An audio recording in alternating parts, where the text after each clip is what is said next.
मुंबई कोणाच्या बापाची नाही, मुंबई इथल्या मराठी माणसाच्या, इथल्या कष्टकऱ्यांच्या घामातून घडलेली मराठी. तर म्हणजे आम्ही मीडिया मध्ये बघतो की सतत तुमचं नाव जोडलं जातं छोटा राजन यांचे बंधू म्हणून. देशामध्ये मी सांगतो, सर्वांना सांगतो की तरुणांना व्हॉट्सअप युनिव्हर्सिटीचे विद्यार्थी होऊ नका. बरोबर, अगदी बरोबर. काय माहितीये, कोणती तरी एक रील्स आली, कोणता तरी एक मेसेज आला किंवा तुम्हाला मॉर्फ केलेला व्हिडिओ आला. बीजेपी आणि आयटी सेलचे हे सगळ्या यांचे लफंगांची कामच हीच आहे की काहीतरी मॉर्फ करायचं. आमच्या उद्धवजींबद्दल काहीतरी, उद्धवजी म्हणजे व्हॉट्सअपवर आलेला मेसेज तो त्यांनी क्रॉस चेक आणि व्हेरीफाय करूनच फॉरवर्ड करावा. नक्की पुस्तकं वाचली पाहिजेत, इतिहास चालला पाहिजे. म्हणजे वाचाल तर वाचाल, बिघडले जाल तुम्ही. नक्की शिक्षण बघा, बाबासाहेब आंबेडकर म्हटलेले शिक्षण हे वाघिणीचं दूध आहे आणि तो जो प्राशन करेल तो गुरगुरला शिवाय राहणार नाही. बरोबर. 100 दिवस शेळी होऊन जगण्यापेक्षा एक दिवस वाघ होऊन जगलं पाहिजे. आम्ही एक दिवस नाही, आम्ही वर्षे 365 दिवस बाबासाहेबांचे वाघ म्हणून समज पडणार आहे. धर्माच्या 4 चौकटीच्या तुमच्या घरात असला पाहिजे. तुम्ही धर्म ज्या वेळेस तुम्ही तुमच्या घराच्या बाहेर जाताय तो तुम्ही या देशाचे नागरिक आहात. बरोबर. तुम्ही भारतीय आहात. महाराष्ट्राचं दुर्दैव असं एक आता तुमच्याशी बोलताना मला जाणवलं की आज महाराष्ट्राचा राज्यपाल हा जो गुजरातचा राज्यपाल आहे पार्ट टाइम आणि अर्धा पार्ट टाइम राज्यपाल महाराष्ट्राचं पण आहे. म्हणजे महाराष्ट्राला फुल टाइम तुम्ही राज्यपाल देऊ शकत नाही, गुजरातचा राज्यपाल महाराष्ट्राला. हे दुर्दैव आहे आपलं. मला आता तुमच्याशी बोलताना एक वाक्य आठवलं. बाबासाहेबांनी ठामपणे सांगितलं होतं, जर देशात नव्हे जगात कुठली क्रांती करायची असेल ती झोपडीतून क्रांती होते, महालातून होत नाही. नक्कीच कारण सामान्य कार्यकर्ता क्रांती करू. बरोबर. महालात राहणाऱ्या व्यक्तीला माझं महल राहील की नाही, माझी संपत्ती, माझं ऐश्वर राहील की नाही, याची फार मोठी भीती असते. पण संघर्षातून तयार झालेला कार्यकर्ता, झोपडीतून तयार झालेला कार्यकर्ता कुणाच्या बापाला घाबरत नसतो. बाबासाहेब हे सूर्य आहे, सूर्यावर थुंकण्याचा तुम्ही कुठल्याही प्रकारे तुम्ही प्रयत्न करू नका. म्हणजे मनुस्मृती जाणणारे संपूर्ण हिंदुस्थान मधले एक मराठी माणूस होता सगळ्यात पहिला म्हणजे डॉक्टर बाबासाहेब आंबेडकर. नक्की. नमस्कार, मी अमित जाधव.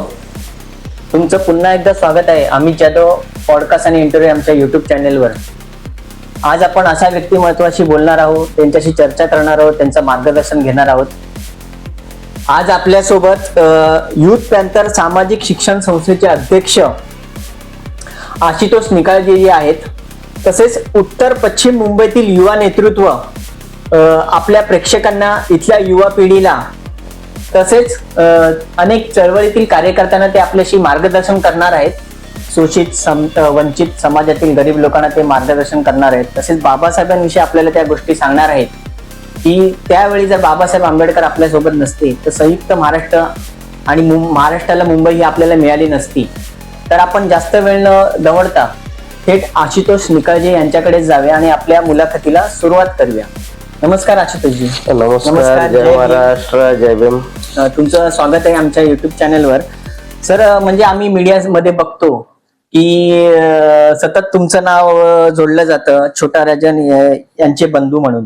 तर त्या संदर्भात तुम्ही काय म्हणाल, तुमचं नाव का जोडलं जातं मीडियाच्या माध्यमातून? तुमच्या माध्यमातून मी पुन्हा एकदा सांगू इच्छितो आणि याच्या अगोदरही बऱ्याच प्रसार माध्यमांवरती ज्यावेळेस मी शिवसेना उद्धव बाळासाहेब ठाकरे पक्षामध्ये मी प्रवेश केला त्यावेळेसही प्रसार माध्यमांशी बोलताना माझी प्रतिक्रिया त्याबद्दल मी तो कळवलीच आहे. परत एकदा तुमच्या प्रसार माध्यमातून मी तुम्हाला एक सांगू इच्छितो की मी या अगोदर Republican party of India, Republican party of India Ambedkar हा जो सन्माननीय आदरणीय दीपक भाऊ निकाळजे यांचा जो पक्ष आहे, बरोबर, या पक्षाचा मी यापूर्वी मी जिल्हा अध्यक्ष होतो. उत्तर पश्चिम मुंबईचा जिल्हा प्रमुख मी इकडचा होतो. मी गेली 2 वर्ष कार्यरत होतो. त्यामध्ये एक आंबेडकरी चळवळीतील नेते, एक आंबेडकरी चळवळीतील झुंजार नेते आणि एक तरुणांसाठी नेतृत्व म्हणून मी दीपक भाऊ निकाळजे यांच्या सोबत होतो. आणि आजही दीपक भाऊ निकाळजे हे माझ्या हृदयात आहेत. आमच्या चळवळीतील किंवा आंबेडकरी चळवळीतील एक ते नेते आहेत आणि मला त्यांचा आदर आहे. मी त्यांच्यासोबत असताना मीही निकाळजे आणि त्यांचंही सरनेम निकाळजे, त्यांचे जे काय भाऊ आहेत त्यांचंही नाव निकाळजे. बरोबर. त्यामुळे माझा म्हणजे बराच मी त्यांच्या पक्षाच्या सगळ्या ह्याच्यामध्ये मी जवळ होतो, सगळं उठणं बसणं तिकडे होतं माझं. त्याच्यामुळे मी त्यांच्यापर्यंत मर्यादित होतो. मी त्यांच्या पक्षाचा एक कार्यकर्ता होतो, मी जिल्हा प्रमुख होतो. मी सुनीताताई चव्हाण म्हणजे त्यांच्या सख्या मोठ्या बहिणी त्यांचा मी कार्यकर्ता होतो, त्यांच्याशी संबंध होते, भाऊंबरोबर चांगले संबंध होते. बरोबर. पण आपण स्थानिक पातळीवर का करत असताना, जोगेश्वरी विधानसभेमध्ये काम करत असताना आपण माझ्या स्थानिक कार्यकर्त्यांच्या आग्रहास्तव आणि गेल्या विधानसभेमध्ये लोकसभेमध्ये ज्या प्रकारे मी शिवसेनेसोबत काम केलं, मी अमोल भैया कीर्तीकर यांचा प्रचार पूर्ण जिल्ह्यामध्ये केला. त्याच्यामुळे मला सुनील प्रभूंचा सहवास लाभला, मला अनिल परब साहेबांचा सहवास लाभला. म्हणजे या सर्वांबरोबरच मी लोकसभेला आणि फार जिल्ह्यामध्ये, उत्तर पश्चिम जिल्ह्यामध्ये अनेक एकत्र सभा केल्या. बरोबर. मी भाऊंच्या पक्षाचा जिल्हा अध्यक्ष असल्यामुळे आणि आमची महाविकास आघाडी त्यावेळेस म्हणजे अगोदर मी जिल्हा अध्यक्ष होतो त्यांच्या पक्षाचा, त्यावेळेस महाविकास आघाडीमधील ते पण घटक पक्ष होते. त्याच्यामुळे मला त्यांच्याबरोबर स्टेज शेअर करण्याची संधी मिळाली. आणि माझ्याकडे जे काही वक्तृत्व होतं किंवा जे काही म्हणजे माझ्याकडे जे निर्भीड वक्तृत्व आहे, त्याच्यामुळे शिवसैनिकांकडून मला फार मोठ्या प्रमाणात प्रेम मिळालं. बरोबर. उद्धवजींवरचा विश्वास मला वाढला. आदित्यजींचं जे विजन आहे ते मला आवडलं. आणि माझ्या सोबतचे जे इकडे जोगेश्वरी विधानसभेतील जे कार्यकर्ते आहेत, आमचे विधानसभा प्रमुख विश्वनाथ सावंत असतील, आमचे आता आमदार बाळानर साहेब असतील, किंवा बाळासाहेबांचे विचार आणि उद्धवजींचं जे नेतृत्व आहे त्याच्यावर माझं अधिक प्रेम वाढलं, माझा विश्वास वाढला. त्यामुळे मग मी शिवसेनेसोबत शिवसेनेसोबत मी आलो. आणि त्याच्यामुळे मी एक सगळं हेच सांगू इच्छितो मीडियाला की मी त्यांच्या पक्षाचा एक सर्वसामान्य कार्यकर्ता होतो, त्यांचा जिल्हा प्रमुख होतो. आणि त्याचं नाव जोडण्यापेक्षा मी एक कार्यकर्ता म्हणून त्यांच्याकडे होतो. आणि आजही माझा त्यांच्याबद्दल फार माझ्या मनामध्ये आदर आहे आणि आजही माझे संबंध तसे. बरोबर. पण निकाळजीजी, तुमचे युथ पॅन्थर सामाजिक शिक्षण संस्थेमार्फत तुम्ही कोणती सामाजिक कार्य करता त्याबद्दल सांगू शकता? मी तुम्हाला एक प्रामुख्याने सांगू इच्छितो. मी मुळामध्ये माझी नुकतीच 10वी वगैरे झालेली. ओके. दादरला चैत्यभूमी नाव द्या हे आंदोलन मी सोशल मीडियाच्या माध्यमातून बघितलं. मी अवघा एक 16-17 वर्षाचाच होतो. आणि त्यावेळेस जे जातीयवादाचं जे प्रमाण महाराष्ट्रामध्ये नवीन नवीन घटना समोर येतच होत्या, कंटिन्यू त्या घटना येत होत्या. आणि मी सुरुवातीपासून मग मी बुद्धविहारात वगैरे जाणं हे माझं बऱ्यापैकी होतं. आणि त्याच्यामधून ज्या म्हणजे माझ्यावरती म्हणजे समाजाविषयी आपण काहीतरी केलं पाहिजे, या अन्यायाविरोधात आपण वाचा फोडली पाहिजे, अन्यायाविरोधात आपण आपला आवाज उठवला पाहिजे, असं सतत भावना मनामध्ये होती. बरोबर. आणि त्यामध्ये ते आंदोलनाचं मी बघितलं. त्याच्यामध्ये मी दलित युथ पॅन्थर या सामाजिक संघटनेसोबत मी सुरुवातीला काम केलं. म्हणजे जी दलित पॅन्थरची युथ वँग होती, त्याच्यामध्ये मला भाईसाहेब जाधव यांचा मला फार सहवास. त्याच्यानंतर मला निलेश जी मोहिते आता जे ते संघटना जे सांभाळतात, हे भाईसाहेब जाधव हे आक्रमक चेहरा होता. तसेच विश्वनाथ हे निलेश मोहिते साहेब हे एक अभ्यासू चेहरा सोबत होता. त्याच्यामुळे त्या पॅन्थर मध्ये मी फार रुजलो गेलो, पॅन्थर बद्दल आवड निर्माण झाली. आणि आकर्षण तर पॅन्थरचं होतं, कारण की पॅन्थर मधून जे काही कार्यकर्ते घडले, मग ते नामदेव ढसाळ असतील, जवी पवार असतील, आदरणीय रामदास आठवले साहेब असतील, त्याच्यानंतर बरेच भाई संगारे असतील. पॅन्थर ही कुठली गुंडांची टोळी नव्हती, तर तो वैचारिक संघर्ष होता, एक विचारवंतांचा तो विद्रोह होता. आणि हे फार उच्च शिक्षित लोक होते.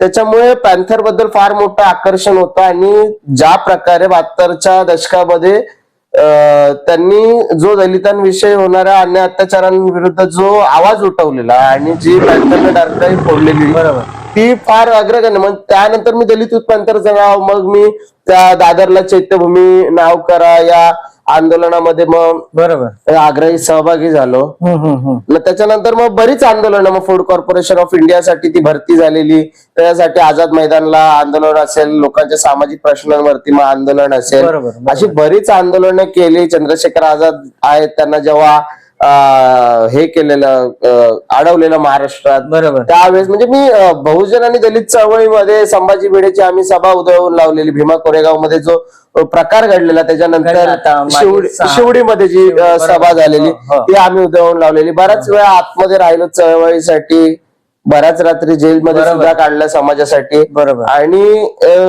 बराच काही संघर्ष केला. त्यातून मग त्या संघटनेबरोबर काम करत असताना मग काही प्रमाणात मी ठरवलं की आता आपण संघटनेसोबत काम करत असताना मग मी थोडा वेळ देऊन मग बोला आपण राजकीय आयुष्य आपण सुरुवात केलं पाहिजे. त्यावेळेस मी आरपीआय मध्ये, त्याच सोबत मी काम करत असताना युथ पॅन्थर सामाजिक व शैक्षणिक संस्था या संस्थेची मी स्थापना केली. आणि जी संस्था जोगेश्वरी आजूबाजू विभागात कार्यरत आहे.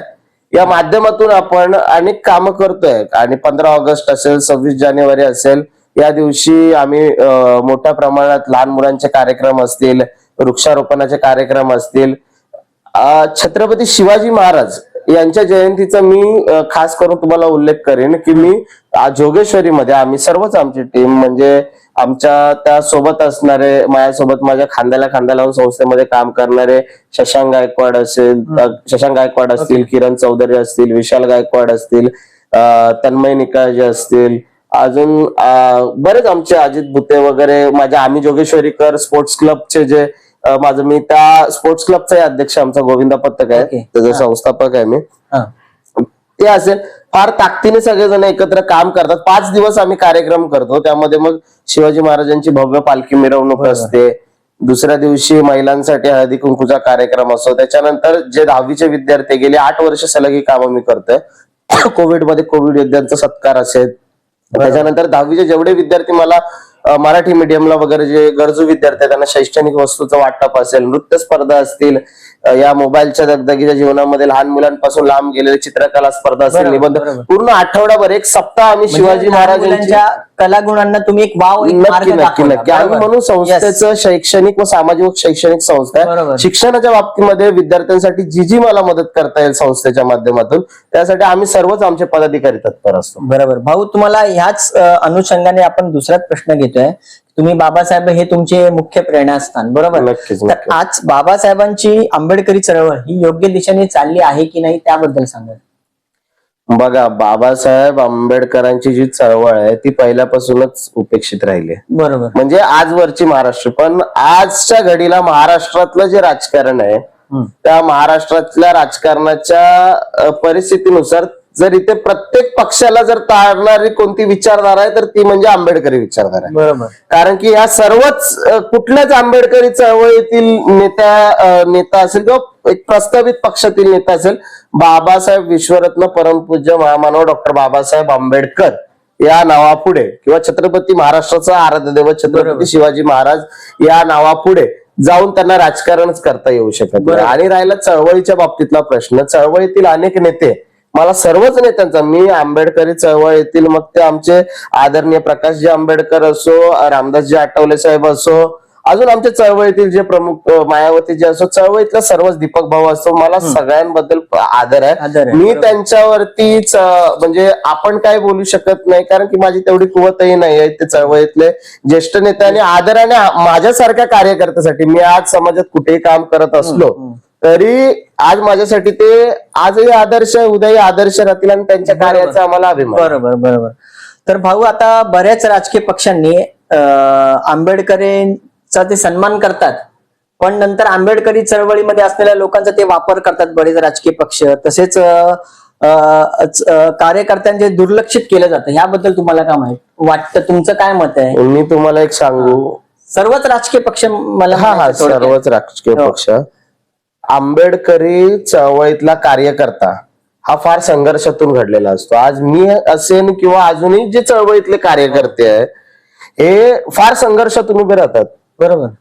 आज यांचा बाप नगरसेवक नव्हता, यांचा आज आमदार नव्हता, यांचं कोण तिथे प्रस्थापित नाहीये, हा स्वतःची आयडेंटिटी हा स्वतः तयार करतो. तुम्हाला मी प्रामुख्याने सांगू इच्छितो की गाव कुसा बाहेर राहणारा समाज, ज्या समाजाने पाण्यासाठी संघर्ष केला, म्हणजे कुत्रा मांजराला एखाद्या पाणवठ्यावर पाणी पिण्याचा अधिकार होता, पण हाडा मासाच्या माणसाला तिथे पाणी पिण्याचा अधिकार नव्हता. या एवढ्या मोठ्या संघर्षातून बाबासाहेबांची प्रेरणा घेत हा चळवळीतला तरुण पुढे येत. बरोबर आहे. आणि तो आपलं अस्तित्व निर्माण करतो. मी तर या मताशी कसं आहे, प्रस्तावित पक्षांनी त्यांना पुढे आणलं काय आणि नाही आणलं काय, आंबेडकरी चळवळीतला तरुण हा आज पण मी तुम्हाला सांगू इच्छितो ठाम आहे. पण निवडणुकीलाच का सगळ्याच पक्षांना मग आंबेडकरी चळवळीतले तरुण जवळ वाटतात?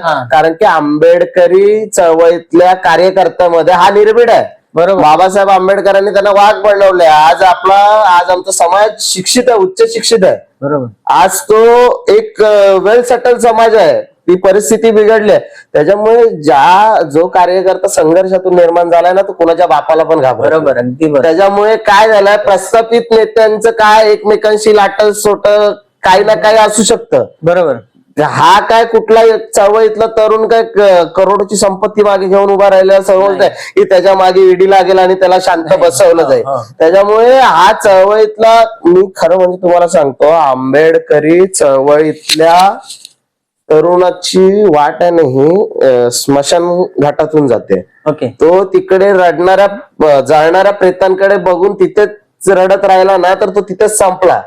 त्याला निडरपणे त्या वाटात पार करत करत पुढे जायचं. आणि आज ना उद्या ह्या ज्या परिस्थितीमध्ये मी खरंच सांगतो की उद्धवजींनी फार मोठं एक प्लॅटफॉर्म सर्वच लोकांसाठी, आणि चांगलंच झालंय. मी म्हणतो आजपर्यंत काही म्हणजे मी एकाच पक्षाचं नाही म्हणत, सर्वच पक्षांच्या कार्यकर्त्यांना अरे बाबा प्रस्थापितांचीच मुलं येत आहेत किंवा तेच सत्तेत येणार का, ठीक आहे, ते वेगवेगळे झाल्यामुळे 4-8 पक्ष झाल्यामुळे का होईना, पण नवीन चेहऱ्यांना संधी मिळण्याचं काम केलं जातं. त्यामध्ये प्रामुख्याने आंबेडकरी चळवळीतील तरुण हा पुढे येतोय. त्याला आता संधी मिळते. आणि आंबेडकरी विचारधारा ही अशी आहे ना की ती विचारधारा कधी संपू शकत नाही. म्हणजे बाबासाहेबांनी मला आता तुमच्याशी बोलताना एक वाक्य आठवलं. बाबासाहेबांनी ठामपणे सांगितलं होतं, जर देशात नव्हे जगात कुठली क्रांती करायची असेल ती झोपडीतून क्रांती होते, महालातून होत नाही. नक्कीच. कारण की सामान्य कार्यकर्ता क्रांती करू. झोपडीतल्या माणसाला कसलीच भीती नसते. महालात राहणाऱ्या व्यक्तीला माझं महाल राहील की नाही, माझी संपत्ती माझं ऐश्वर राहील की नाही, याची फार मोठी भीती असते. पण संघर्षातून तयार झालेला कार्यकर्ता, झोपडीतून तयार झालेला कार्यकर्ता कुणाच्या बापाला घाबरत नसतो आणि तो निर्भीडपणे सत्याला सत्य म्हणतो. ज्याच्या मागे बाबासाहेब आंबेडकरांनी दिलेले जे मूलमंत्र आहेत, तुम्ही लढलं पाहिजे एक दिवस, म्हणजे 100 दिवस शेळी होऊन जगण्यापेक्षा एक दिवस वाघ होऊन जगलं पाहिजे. आम्ही एक दिवस नाही, आम्ही वर्षे 365 दिवस बाबासाहेबांचे वाघ म्हणून. तर भाऊ, म्हणजे आताच विषय निघाला बाबासाहेबांचा आणि तुम्ही म्हणालात उद्धवजींचा. तर आंबेडकरी चळवळीचे विचार असणारे बरेच नेते, तर शिवसेना उद्धव बाळासाहेब ठाकरे ह्या पक्षाकडे तुमची कशी काय, म्हणजे तुमचे विचार ते कसे जुळले त्याबद्दल सांगा. बघा, मी एक सर्वप्रथम तुम्हाला सांगतो, बाबासाहेब असल्यापासून, काय म्हणतोय, बाबासाहेबच असल्यापासून आमचं जे आराध्य दैवत म्हणजे छत्रपती शिवाजी महाराज आणि बाबासाहेब आंबेडकरांना मानणारे आम्ही लोक आहोत. शाहू फुले आंबेडकरांच्या विचारांवरती आम्ही चालणारी लोक आहोत. पहिली गोष्ट एक तुम्हाला मी सगळ्यात एक स्पेसिफिक करून मी एक सांगतो, जो संघाच्या विरोधात आहे ना आंबेडकरी चळवळ किंवा सर्वच जो बहुजनवादी आंबेडकरवादी तरुण आहे ना, तो त्याच्या मागे ठामपणे उभे राहणार. ज्या वेळेस बघा, आम्हाला चातुर्वर्ण्याने हे जे काही त्यांनी ज्या ब्राह्मण मनुवादी लोकांनी जी वर्णव्यवस्था उभी केली, त्याच्यामध्ये शूद्राला कमी लेखलं जात होतं. काही जे संघासारखे जे काही जातीयवादी ज्या संघटना आहेत त्या उघडपणे मनुस्मृतीचं समर्थन करतायत. त्या संघाने बाबासाहेबांनाही विरोध केलेला आहे. आम्ही मुळातच आणि त्यांना जे आदर्श मानणारे किंवा त्यांचा जो प्रणित पक्ष भारतीय जनता पक्ष, आम्ही त्याच्या पूर्णपणे आम्ही विरोधात आहोत. बरोबर.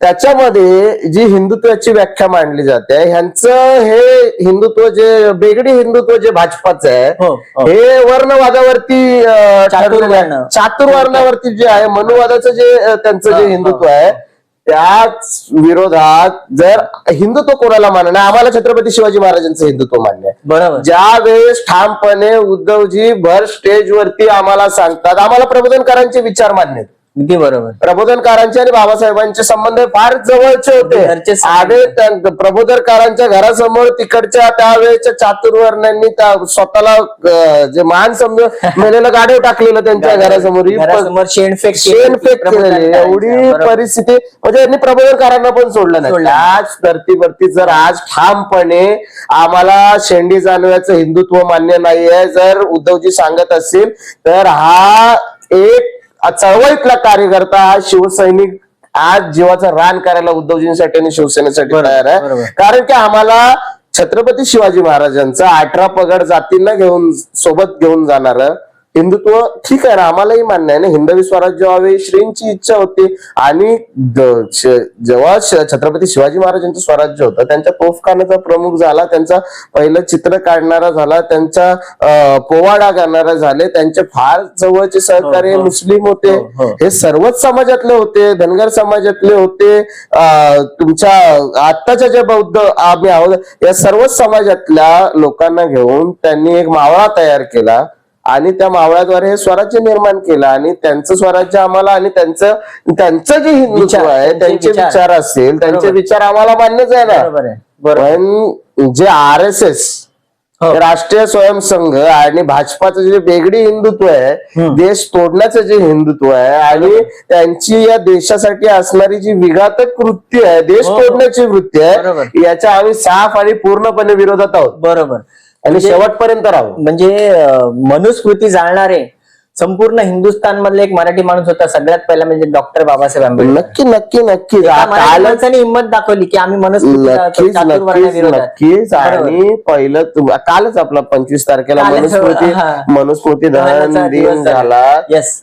आणि मी सांगितले अख्ख्या चातुर्वर्णाला आमचा बाप पुरून उरलाय. बरोबर. त्यामुळे बाबासाहेबांसारखी क्रांती मला तर नाही वाटत की आजवर कोण घडवू शकेल. कारण की डॉक्टर बाबासाहेब आंबेडकरांमुळे हा जर आम्हाला आम्ही जो पाण्यासाठी जो संघर्ष केला, किंवा बाबासाहेबांनी जो महाडचा 14 तळ्याचा जो संघर्ष झाला, बाबासाहेबांनी काळाराम मंदिराचा जो सत्याग्रह केला, त्यांना काय जाऊन मंदिरात आराधना करायची नव्हतं. बाबासाहेब सर्व धर्मांचा विचार करणारे होते. बघा कसं आहे माहितीये का, आज जेव्हा आहे ना, मी बाबासाहेबांनी मला प्रथम काय सांगितलंय, मी प्रथम आणि अंतिम भारतीय. बरोबर. ज्या वेळेस कोण कोणाच्या घरात प्रत्येकाला आपल्या धर्माचा अभिमान असतो, बाबासाहेबांनी संविधानात प्रत्येकाला आपल्या धर्माचं पालन करण्याचा, नक्की एखादा हिंदू बांधव असेल तो गर्वाने सांगेल मी हिंदू आहे, एखादा बौद्ध बांधव असेल गर्वाने सांगेल मी बौद्ध आहे, एखादा मुस्लिम बांधव असेल तो नक्कीच सांगेल की मी मुस्लिम बांधवा घरात जाऊन त्याच्या नमाज पडणार आहे. धर्माच्या 4 चौकटीच्या तुमच्या घरात असला पाहिजे. तुम्ही धर्म ज्या वेळेस तुम्ही तुमच्या घराच्या बाहेर जाताय तो तुम्ही या देशाचे नागरिक आहात. बरोबर. तुम्ही भारतीय आहात. आज तुम्ही प्रत्येकांच्या इतरांच्या धर्माचा आदर केला पाहिजे. तुम्ही एकमेकांच्या सणामध्ये सहभागी झालं पाहिजे. बाबासाहेबांनी या संविधानामध्ये अनेक भाषा, प्रांत, वेश, इतर राज्यातली लोक ह्या सगळ्यांना मोठ बांधून ठेवले. इतर देशाची तुम्ही परिस्थिती जर बघितली तर फार बांगलादेशची हालत काय झाली, आजूबाजूच्या सर्वच देशांची हालत काय झाली तुम्ही बघताय. पण एवढ्या तिथे तर एका धर्माची लोक आहेत, एका धर्माची लोक आहेत, तरी ही परिस्थिती निर्माण झाली आहे. विचार करा, आपल्याकडे तर सर्व जाती धर्माची लोक, वेगवेगळ्या भाषेची लोक, वेगवेगळ्या प्रांताची लोक. म्हणजे बाबासाहेबांनी किती कष्ट केले, किती मेहनत घेऊन त्यांनी हे संविधान बनवलं. आणि आजही काही मनुवादी पिलावळी, म्हणजे जे काही स्वतःला कोण धर्माचे ठेकेदार त्यांनी रक्षक त्यांनी काय आहे, म्हणजे माझं काय म्हणणं आहे की ज्या प्रकारे त्यांनी मनुस्मृतीचं ते स्वतःला हे मनुस्मृती त्यांना परत जागी करायची आहे, किंवा जे आता काहीतरी नवीन सोशल मीडियावरती चाललंय, कोणतरी BN राव कोणतरी काढलाय की त्याने ते संविधान वगैरे. अरे बाबासाहेब असे सकाळी BN राव नाश्त्याला खायचे आणि असे बाबासाहेबांना ते चाय द्यायला असायचे अशी लोक, ज्यांची काहीच इथे किंमत नाहीये आणि अशी काहीच इथे लायकी नाही. त्याच्यामुळे बाबासाहेब हे सूर्य आहे सूर्यावर थुंकण्याचा तुम्ही कुठल्याही प्रकारे तुम्ही प्रयत्न करू नका. आणि कसं आहे माहितीये काय, तुम्ही सूर्यावर थुंकण्यासाठी जाल ना तर ती थुंकी परत तुमच्याच अंगावर उडणार आहे. त्याच्यामुळे बाबासाहेब होते. आम्ही आजही छत्रपती शिवाजी महाराज आणि बाबासाहेब या दोन नावावरती आम्ही जगतो आणि आमची नितांत श्रद्धा या दोन्ही नावांवरती. तर तुम्ही देशातील तरुणांना, दलित चळवळीच्या तरुणांना, जे अनेक क्रांतिकारी विचार असणाऱ्या तरुणांना तुम्ही काय संदेश द्याल ह्या मार्फत आपल्या? बघा, आजच्या घडीला आहे ना, देशामध्ये मी सर्वांना सांगतो की तरुणांना व्हॉट्सअप युनिव्हर्सिटीचे विद्यार्थी होऊ नका. बरोबर, अगदी बरोबर. काय माहितीये, कोणती तरी एक रील्स आली, कोणता तरी एक मेसेज आला किंवा तुम्हाला मॉर्फ केलेला व्हिडिओ आला. बीजेपी आणि आयटी सेलचे हे सगळ्या यांचे लफंग्यांची कामच हीच आहे की काहीतरी मॉर्फ करायचं. आमच्या उद्धवजींबद्दल काहीतरी, उद्धवजींचं पण काय चुकीचं मेसेज करून पाठवतात. इव्हन काँग्रेसचे कोणी नेते असतील, म्हणजे त्यांच्या विरोधात जेवढे महाविकास आघाडीतले नेते आहेत त्यांचं काहीतरी मॉर्फ करायचं, फुटलेली वाक्य जॉईंट करायची आणि चुकीच्या पद्धतीने पाठवायचे आणि तरुणांमध्ये चुकीचा मेसेज पसरवायचा. बरोबर, हे प्रमाण फार वाढलंय आणि बीजेपी हेच करू शकते. बरोबर. बीजेपीचं अजून काय दुसरं काम नाही, दुसरा काहीच त्यांचा अजेंडा नाहीये. एक खोटं 10 वेळा सांगितलं, खोटं 10 वेळा, 11 वेळा खरं वाटतं. नक्की. आणि मी तुम्हाला एक सांगतो, देशामध्ये फार विचित्र परिस्थिती निर्माण झाली आहे. या देशामधली लोकशाही ही संपवण्याच्या मार्गावरती भारतीय जनता पार्टी आहे. कारण डॉक्टर बाबासाहेब आंबेडकर म्हटलेले की या देशामध्ये विरोधी पक्ष पाहिजे. बरोबर. काय की सत्ताधाऱ्यांवर कोणाचा तरी धाक पाहिजे, अंकुश पाहिजे. तुम्ही तर बघितलं आधीच्या काळामध्ये तर 5 वर्षामध्ये 3-3 वेळा सरकार बनले. बरोबर. म्हणजे मी काय बोलतो, ही लोकशाही जिवंत असल्याची लक्षणं होती असं मी मानतो. बरोबर. भले सरकार पडत होती, नवीन सरकार बनत होती, नवीन समीकरणं जुळत होती, कुठल्याही सरकारला भीती होती की विरोधक आहेत. बरोबर. आत्ताच्या घडीला अशी परिस्थिती निर्माण झाली आहे की ह्यांनी विरोधकच संपवून टाकलेत. विरोधकच निवडून आले नाही पाहिजे. म्हणजे आज असं म्हणायला नको, पण महाराष्ट्राच्या सदनामध्ये विरोधी पक्ष नेता नाहीये. दुर्दैव ही महाराष्ट्राचं दुर्दैव. असं एक आता तुमच्याशी बोलताना मला जाणवलं की आज महाराष्ट्राचा राज्यपाल हा जो गुजरातचा राज्यपाल आहे, पार्ट टाइम आणि अर्धा पार्ट टाइम राज्यपाल महाराष्ट्राचं पण आहे. म्हणजे महाराष्ट्राला फुल टाइम तुम्ही राज्यपाल देऊ शकत नाही, गुजरातचा राज्यपाल महाराष्ट्राला. हे दुर्दैव आहे आपलं, हे दुर्दैव आहे आणि म्हणजे फार मोठं दुर्दैव आहे. कारण ही लोकशाही जर टिकवायची असेल ना तर आजच्या तरुणांनी पेटून उठलं पाहिजे. मी उदाहरण सगळ्यांनाच देतोय. हे लोक तरुणांनी एक लक्षात घ्या, या प्रसार माध्यमातून मी एक सांगू इच्छितो, डझनभर मंत्र्यांच्या बायका नगराध्यक्ष पदाच्या उमेदवारासाठी उभे आहेत. तुम्ही काय महाराष्ट्र घडवताय? कुठल्या दिशेने तुम्ही महाराष्ट्र नेताय? आज याच्यातून मला तुमचं सांगणं, तुम्ही जावा सोशल मीडियावर, एका आमदाराला पैसे पकडायला रस्त्यावर उतरावं लागतं. कोकणामधली परिस्थिती निलेश राणे किती दुर्दैव आहे. मग ह्या ज्या यंत्रणा सरकारने बनवल्या, या कुणाच्या स्वाधीन आहेत का? या कुणाच्या हातातल्या कठपुतली आहेत का? याच्यावर आमचं सामान्य नागरिकांचा प्रश्न निर्माण होतो की ह्या यंत्रणा करतायत का? जर आमदारांना उतरावं लागतं पैसे दाखवण्यासाठी आणि वरून मग ते पैसे कुणाच्या व्यवसायाचे असे, अरे एखाद्या घरामध्ये 25-50 लाख भेटतो, सर्वसामान्य असू शकतो का? कसं काय? म्हणजे किती मोठी शोकांतिका. एखाद्या महिलेला, मी बराच वेळा बोललो, एखाद्या महिलेला सकाळी 5 वाजता पोलीस संरक्षणामध्ये आपला उमेदवारीचा अर्ज भरायला जावं लागतं. बरोबर. किती मोठी आहे महाराष्ट्राची परंपरा. भारतीय जनता पार्टीच्या या सरकारने मोडकळीस आणल्या आणि तुम्ही स्वतःला जे आता देवाभाऊ जे चाललंय, मी त्यांना सांगतो ना, गृह खातं तुमच्याकडे आहे ना, काय याच्यावर अंकुश बसला नाहीये.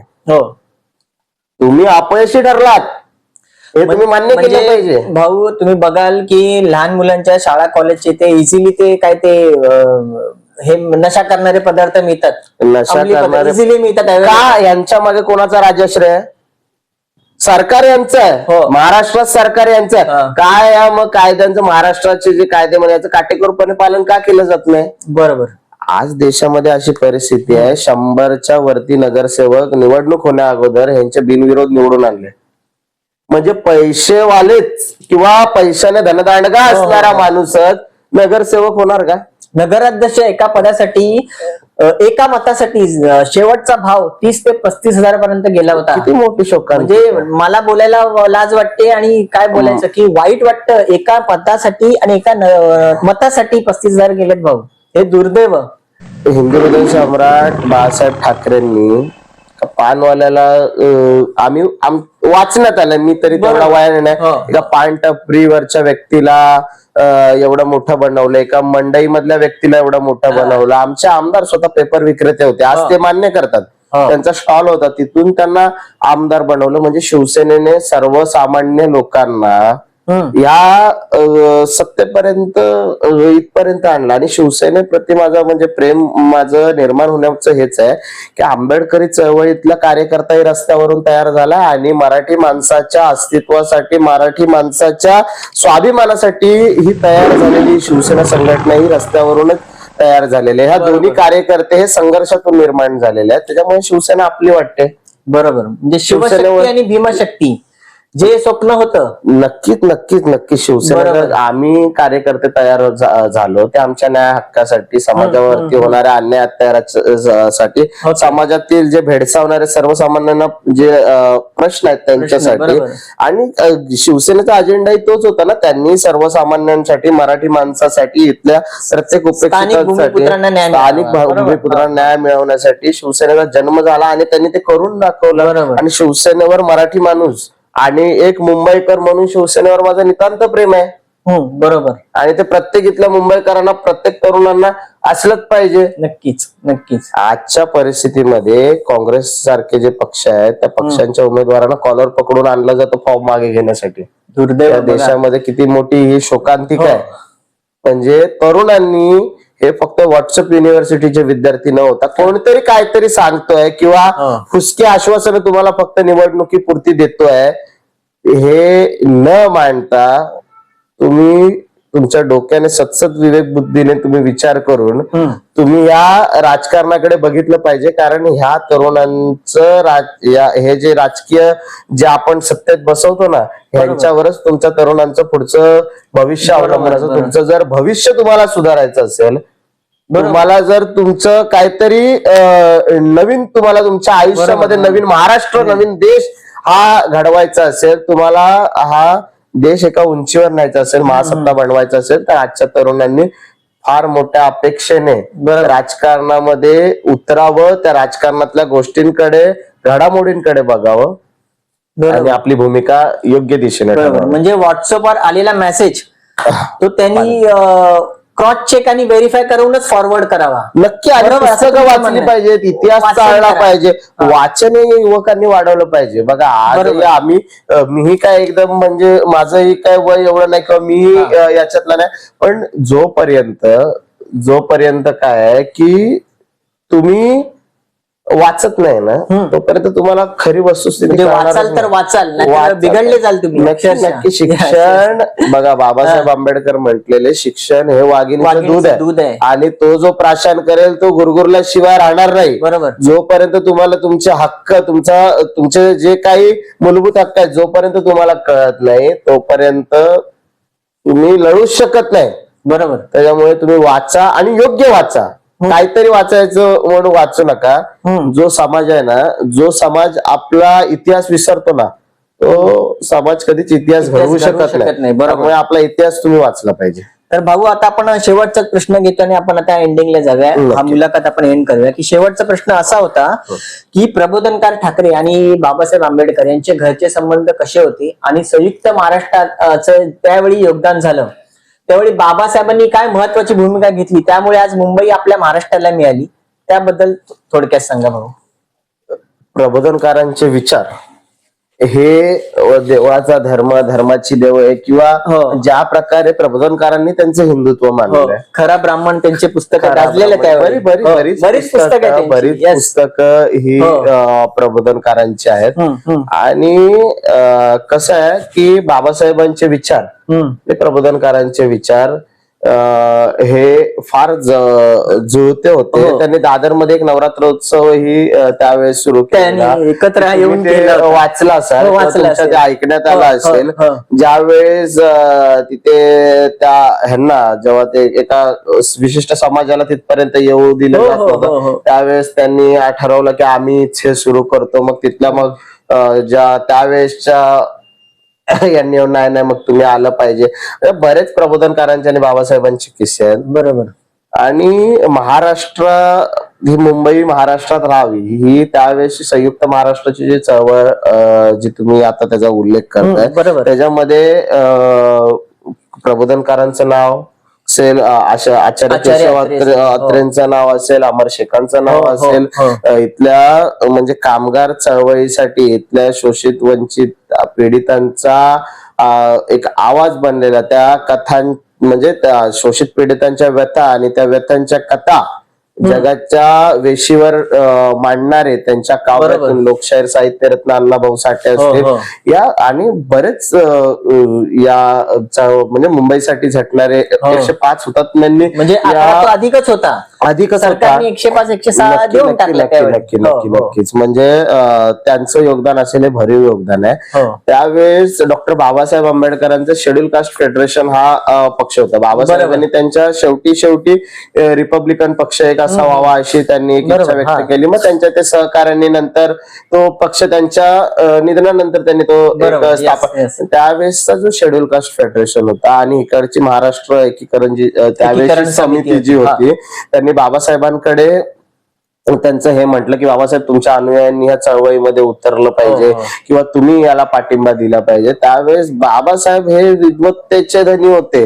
बाबासाहेब हे म्हणजे कोलंबिया युनिव्हर्सिटीमध्ये किंवा बऱ्याच जगातल्या विद्वानांमध्ये आजही बाबासाहेबांचं नाव घेतलं जातं. बाबासाहेबांकडे ते म्हटल्यानंतर बाबासाहेब हे महाराष्ट्रातले आणि मराठी कुटुंबातून येणारे होते. त्याच्यानंतर म्हणजे मी माझ्या वाचनानुसार मी तुम्हाला सांगू शकतो, बऱ्याच जे बाबासाहेबांचं पुस्तकाचं घर म्हटलं जातं, जे राजगृह दादरमध्ये आहे, त्या राजगृहावरती महाराष्ट्र एकीकरण समिती आणि बाबासाहेबांच्या बऱ्याच बैठका, की नियोजनाच्या सर्व बैठका या राजगृहावरती झाल्या. बाबासाहेबांचं फार मोठं योगदान आहे. ह्या चळवळीला नंतर दिशा देण्याचं काम बाबासाहेबांनी केलंय. बाबासाहेब हे मुंबई महाराष्ट्रासोबत राहिली पाहिजे या मताचे ठाम मताचे होते. त्यावेळेस काही काँग्रेसचे त्याची मुरारजी वगैरे देसाई यांचं म्हणणं होतं की काँग्रेस ही गुजरात बरोबर जाईल किंवा स्वतंत्र होईल किंवा ती केंद्रशासित प्रदेश केला जाईल, हे असं त्यावेळेस त्यांचं म्हणणं होतं. पण बाबासाहेबांनी त्यांच्या जे पत्र होती किंवा त्यांनी काही जे पुरावे दिले, जे दाखले दिले, 7 प्रश्न दिले होते, 9 प्रश्न दिलेले, 9 प्रश्न त्यांनी दिलेले. 9 प्रश्न ज्या असे जाचक प्रश्न होते की म्हणजे त्यावेळेसच्या सरकारला किंवा त्यावेळेसचे जे ज्यावेळेस मागणी करणारे होते त्यांना ते सिद्धच करता आले नाही. कारण बाबासाहेबांनी त्यावेळेस जे केले की त्यांनी ब्रिटिशांबरोबर करार केलेला, जेव्हा ते गुजरात मधून ते इकडे आले ना, म्हणजे त्यावेळेस ते म्हणत होते की मुंबई आमची आहे, मुंबईमध्ये हा मराठी माणूस होता, तुम्ही काय केलेलं, तुम्ही गुजरात मधून इथे व्यापार करण्यासाठी आला, तुम्ही तुमचे व्यापारी धंदे वगैरे इकडे बसवलेले, तुमचं सगळं होतं, पण त्याच्यासाठी लागणारा कामगार कुठला होता, आपला होता, इथला मराठी माणूस होता. ही मुंबई ही कष्टकऱ्यांनी घडवली आहे, ही मुंबई इथल्या कामगारांनी घडवली आहे, ही इथल्या मराठी माणसांनी घडवली. या मुंबई घडवण्यामध्ये त्यांनी त्यांच्या रक्ताचं पाणी केलंय. इथे लागणारी लाईट काय गुजरात मधून येत नव्हती, इथे लागणार पाणी हे काय गुजरात मधून येत नव्हतं, इथे लागणारं श्रमदान हे काय गुजरात मधून येत नव्हतं, हे मुंबईचंच होतं. मुंबईच्या कामगारांनीच मुंबई घडवली तुम्ही, आणि ज्या ब्रिटिशांबरोबर केलेला करारच बाबासाहेबांनी दाखवलेला ना, ते व्यापारात सूट वगैरे त्यावेळेस सूट दिलेली, ते सगळं बाबासाहेबांनी मुद्देसूद पत्रानुसार मांडलं त्यावेळेस.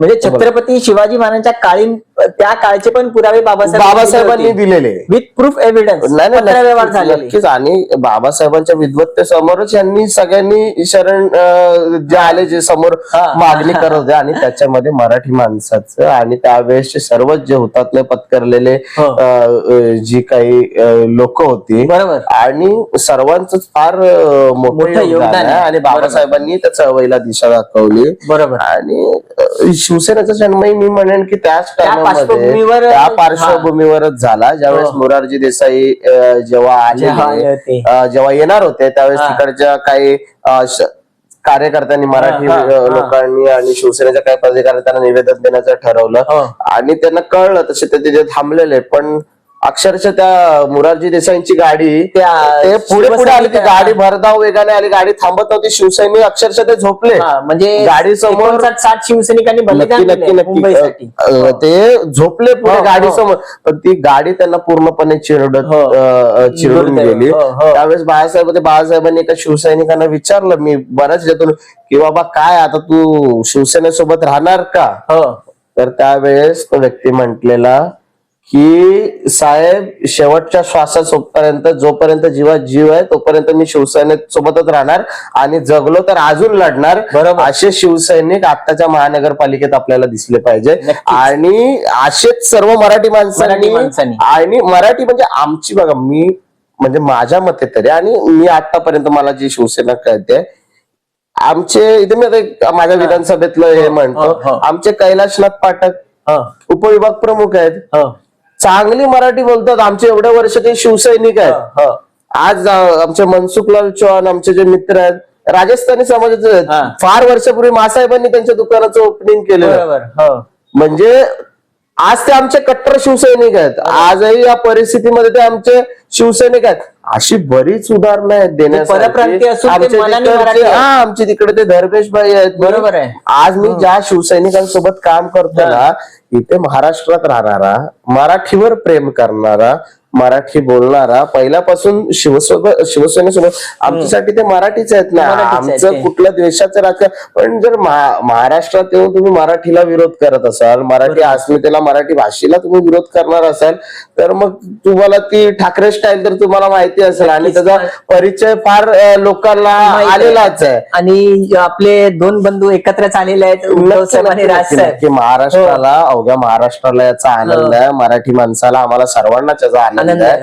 फक्त ही एक लढाई आहे, ही फार मोठी लढाई आहे, फार मोठी लढाई आहे. मुंबईमध्ये जर तुम्हाला मराठी अस्मिता, मराठी माणूस, आणि इथली जर तुम्हाला एक जी हुकुमशाही आता तुम्ही 7 वर्षामध्ये बघत असेल, कोणाचाच ताळमेळ नाही महानगरपालिका, कोणाचंच काही कोणाला पडलेलं नाहीये. म्हणजे चाललंय म्हणून चाललंय. जिथे नगरसेवक होताना गरीबाची कामं व्हायची ना, म्हणजे बाबा ती पटकन झाली पाहिजे, दमदाटी करून घ्यायचं काम, दमदाटी करून. आज तिथे 5,000, 10,000, 15,000 अशी मागणी अधिकाऱ्यांकडून होते. दुर्दैव आहे. त्याच्यामुळे जर तुम्हाला ही परिस्थिती, इथलं मुंबईचं जे नियोजन आहे, मुंबईने सर्वच धर्मातल्या लोकांना, भाषिक लोकांना, सर्व इथल्या कष्टकऱ्यांना, सगळ्यांना राजाश्रय दिलाय. तुम्ही मुंबई तोडण्याचं काम जे जे हे करते नाही, मुंबई कोणाच्या बापाची नाही. बरोबर. मुंबई इथल्या मराठी माणसाच्या, इथल्या कष्टकऱ्यांच्या घामातून घडलेली मराठी आहे. त्या गुजरातच्या रंगाबिल्लाने किती प्रयत्न केला ना मुंबई महाराष्ट्रापासून तोडण्याचा, त्याचा बाप जरी आला तरी त्यांना हे जमणार नाहीये. कारण जोपर्यंत मुंबईमध्ये शिवसेना आणि हे ठाकरे ब्रँड जोपर्यंत आहे, तोपर्यंत तुम्ही हा विचारच सोडून द्या. बरोबर. आणि मी तुमच्या प्रसार माध्यमातून पुन्हा एकदा सर्वांना आवाहन करतो, ही आपल्या अस्तित्वाची लढाई आहे. या अस्तित्वाच्या लढाईमध्ये लढाई नाहीये, कुठल्या पक्षाची लढाई नाहीये, या अस्तित्वाची लढाई आहे. आता हे, आणि हे पण सांगतोय, आता काय जे काय थिल्लर समोर आहेत नाही, काय भारतीय जुमला पार्टी वगैरे हे सगळे आहेत ना, आता सांगतील मग ठाकरेंनी 2-2 बिल्डिंग बांधल्या, यांच्याकडे करोडोच्या गाड्या आल्या, आम्हाला सारखा अभिमान आहे, आमचा मराठी माणूस पुढे झाला. तुमचे जे परप्रांतीय जे नेते आमच्या उरावर आणून बसवलेत ना महाराष्ट्रामध्ये, त्यांची करोडोची संपत्ती कुठून आली? त्यांनी काय ढेकळं फोडली की जाऊन केसावर फुगे विकत होते बरोबर. की कुणाची ओझी उचलून कुठे माथाडी कामगाराचं काम करून त्यांनी एवढी मोठी संपत्ती उभी केली आहे. बोलण्यासारखं आमच्याकडेही काही आहे. बऱ्याच वेळ आले की प्रचारामध्ये आम्ही त्यांना दाखवूनच देऊ. Yes. मी पुन्हा एकदा तुम्हाला सगळ्यांना विनंती करेन, ही मुंबई वाचवण्यासाठी आपली ही अस्तित्वाची लढाई आहे आणि सर्वच कार्यकर्त्यांनी मोठ्या ताकदीने एक मराठी म्हणून तुम्ही एकत्र मराठी या. म्हणून तुम्ही या आणि तो संयुक्त महाराष्ट्राचा तुम्ही मुंबई वाचवण्याची लढाई तुम्ही डोळ्यासमोर आणा. बरोबर. त्याचा आदर्श घ्या आणि आपण Yes. ही मुंबई वाचूया. नक्कीच. तर तुम्हाला ही मुलाखत, तुम्हाला हे आपले विचार जे आपले आशुतोष भाऊ निकाळजे यांनी मांडलेले आहेत, हे विचार तुम्हाला कसे वाटले तुम्ही कमेंटमध्ये आम्हाला जरूर सांगा. आणि आमचं जे युट्यूब चॅनल आहे अमित जाधव आणि पॉडकास्ट इंटरव्ह्यू, ते भाऊच सांगतील ते. नाही, नक्कीच माझे मित्र आहेत जाधव साहेब यांनी हे चांगल्या प्रकारे हे एक प्रसार माध्यम, हा एक आवाज नवीन तरुणांसाठी, नवीन चेहऱ्यांसाठी पुढे येण्यासाठी हे एक प्रसार माध्यम उभं केलं पाहिजे. सर्वच तरुणांनी याला लाईक, सबस्क्राईब करा. यांना अशी ज्यांची प्रसिद्धी वाढत राहिली आणि मी नक्कीच सांगतो की जेव्हा एक चॅनल हा एका स्टेजला जाईल, याच प्रकारे तुम्ही नवीन चेहऱ्यांना, नवीन तरुणांना, इथल्या चळवळीतल्या तरुणांना, संघर्षशील तरुणांना तुम्ही पुढे आणण्याचं काम कराल, मी अशी अपेक्षा व्यक्त करतो. आणि तुम्ही मला एवढा हे केलात, बोलण्याची संधी दिलात आपल्या चॅनलवर, मी तुमचे बरोबर. कमेंट मध्ये आपल्या प्रेक्षकांना मी विनंती करीन, तर आपले काय विचार असतील, तुम्हाला अजून काय सजेशन द्यायचं असेल तर कमेंट मध्ये आपल्याला जरूर कळवा. धन्यवाद. आपल्या युट्यूब चॅनलला तुमचे हे बघितल्याबद्दल. आमचं चॅनल लाईक आणि सबस्क्राईब करा. अमित जाधव पॉडकास्ट आणि इंटरव्ह्यू. तर पुन्हा एकदा जय हिंद, जय महाराष्ट्र, जय हिंद बोलून आम्ही तुमची रजा घेतो. धन्यवाद. थँक्यू. धन्यवाद. हा यूट्यूब चॅनल लाईक करा, सबस्क्राईब करा, शेअर करा आणि बेल आयकॉनचं बटन दाबा.